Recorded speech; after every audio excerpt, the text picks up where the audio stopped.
Welcome back to The Vocalist.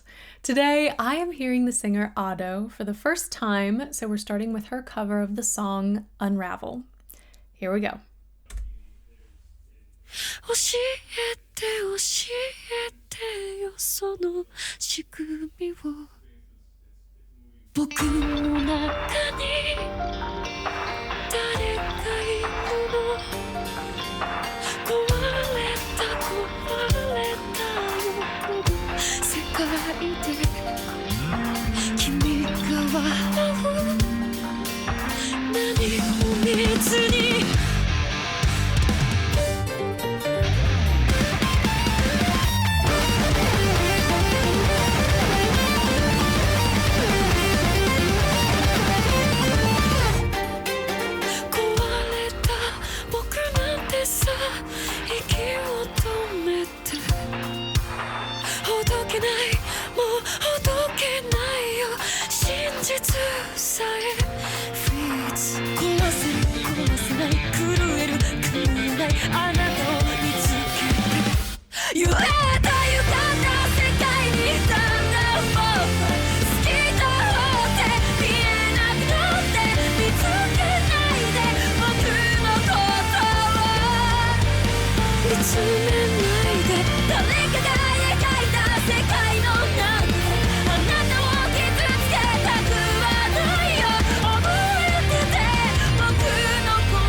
Okay, a lot just happened. Back to the beginning. I love this opening sound. It is so breathy and yet feels so grounded. Sometimes when you get these higher tones, when they're really airy, they just don't feel as supported, and that was not the case here. So we're going back. Lots to talk about. 教えて教えてよその仕組みを That is, I cannot emphasize enough how challenging this particular technique is. In our everyday life, first off, we're in chest voice. This is very head dominant, if not complete head voice. So in chest voice, our TA muscle is engaged. We are used to getting a decent amount of press on our chords, a decent amount of adduction, and we hear all of that present sound come out. When you flip into head voice, especially when it's high enough, we are stretching the chords, they're thinning naturally, and as that happens, they naturally separate a little bit.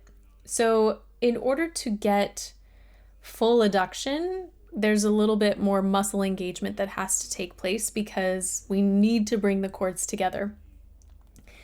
On the flip side though, because we are so accustomed to a lot of press in our sound, it's very challenging to maintain this breathy quality, to constantly allow the air to flow through those chords as they are stretched.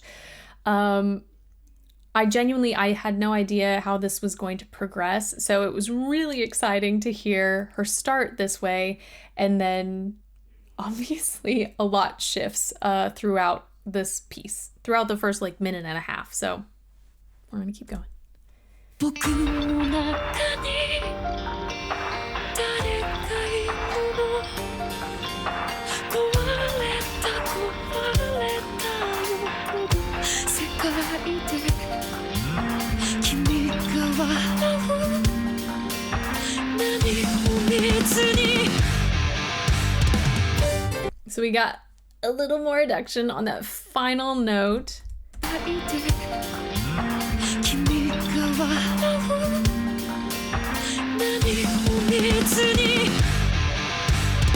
Okay, I think it was the last two notes.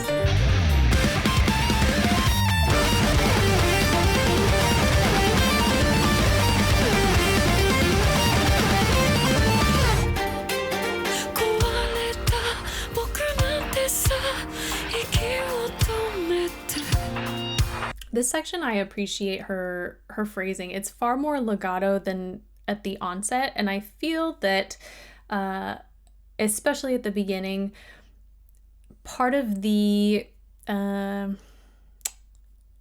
of the separation, that sort of staccato feeling we got, we can attribute to her breath. She was very, very audible with her breaths, and they were almost percussive. Like it sounded like she was really using them intentionally instead of just needing to take a breath. It was a part of the music. Here, the notes themselves are stretched out a little bit more, and the breath doesn't feel like it's intentionally interrupting the sound. It's just happening when she needs it.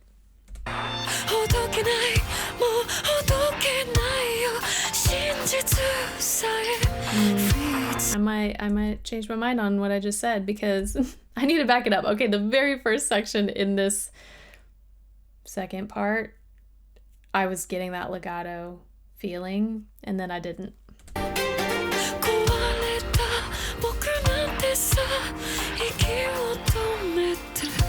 Okay, that I feel like the breath was just to enable her to continue singing.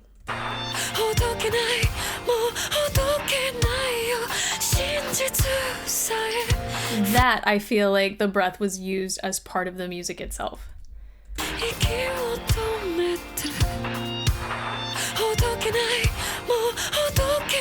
Like, one note was surrounded by two breaths, and obviously she doesn't need that to sing, so I like that she used it to add to the music itself.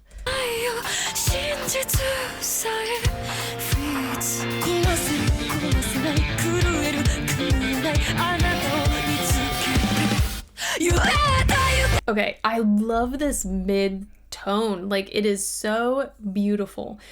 It feels very natural. Obviously, there's more adduction. We're in something that's more chest dominant, getting more press, but the tone itself is just really pretty.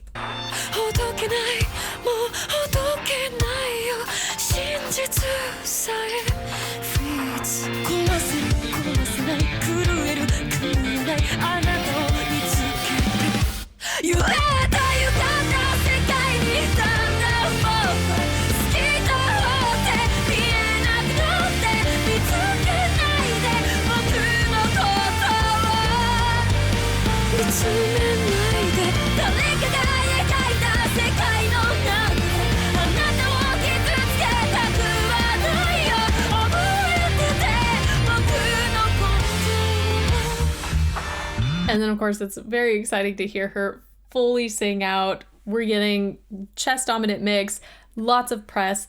But there was a moment when she did flip into head voice. You'll hear that it's not nearly as airy as what we were hearing at the beginning. And that is an example of stretching the chords, getting into something that's more head dominant, whether it's pure head voice or a head mix, but having more adduction. So a little bit more press in the chords so that that air can't escape. I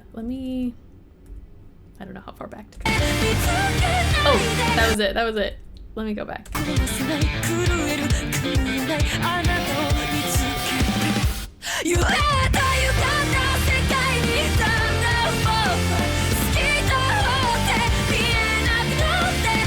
There. I'll play it one more time, but you can hear there's a lot less air in that sound.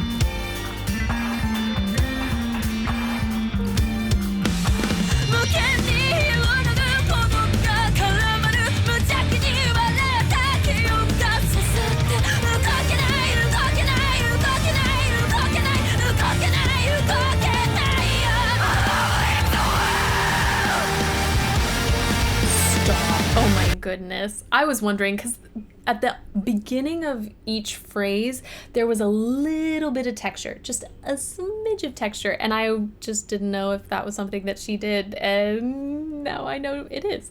Let me go back. I love how quickly she is shifting from that chest dominant mix into head voice. I think that is just, that is an example of dexterity that I love to see. I know people kind of get hung up on agility and lots of notes, but this is so challenging to just constantly go back between these two different techniques, really.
This section, even though it's lighter and more head dominant, more press here than at the beginning of this song, and it's cool to hear that in something that's lower or more mid-range for her.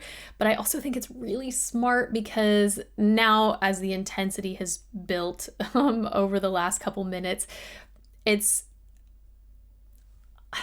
I don't know, where this would fall in a set at a concert or something like that, but you have to consider fatigue.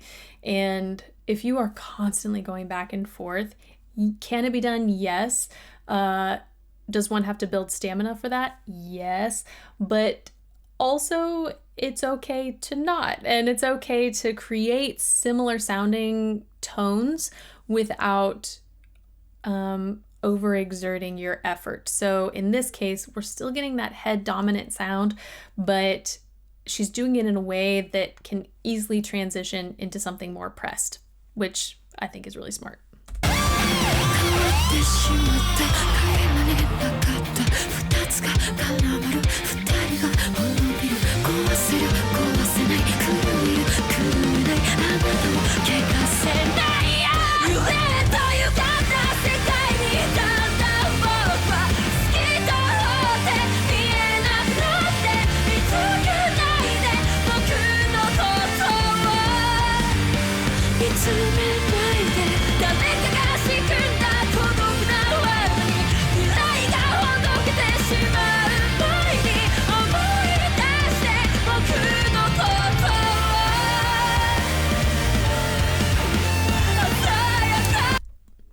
I'm not gonna go back, but this last section, there were two distinct parts, and one of the ways she made that first part sound more intense, more percussive, was she wasn't singing through to the end of every note. She would sing the note, it would ring out, but then she cut it off pretty quickly. Whereas the second part of this section that felt more legato, she was singing through the end of phrasing and the end of the phrase and the end through the end of the note. And that's just, it's a matter of, like, in some cases, milliseconds, it doesn't have to be super, super prominent to make a really, or to have a really big effect. And I feel that that is a very smart strategy that she took advantage of in this particular section.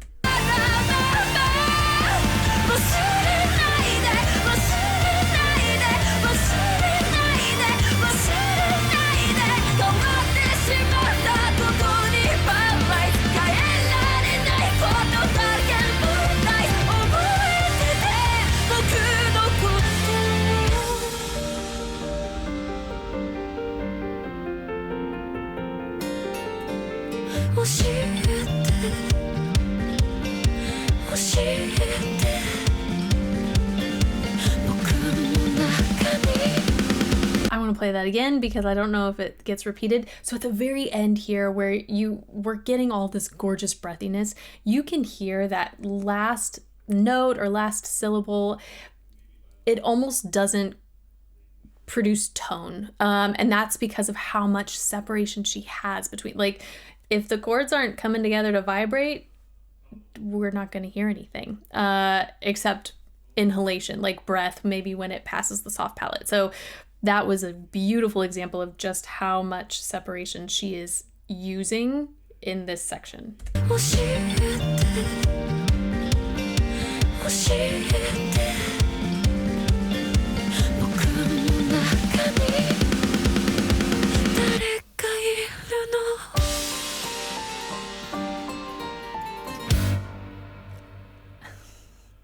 A lot of singers will go back and forth between different onsets, but this might be the most I've ever heard in one song. And for me, it just amplified the intensity so much, which was really exciting to hear, because while we think of press and separation as tools and as ways of creating different sounds, I don't know that I've ever heard a singer use it to this degree and gotten to experience that effect. So this was exciting for me. Also, I mean, just her core tone is really stunning. So to be able to hear her in different registers and with different onsets was also very thrilling. A lot was packed into this very short piece. So yeah, that's it for today. Thank you guys so much for this recommendation and for watching with me, and hopefully I will see you next time.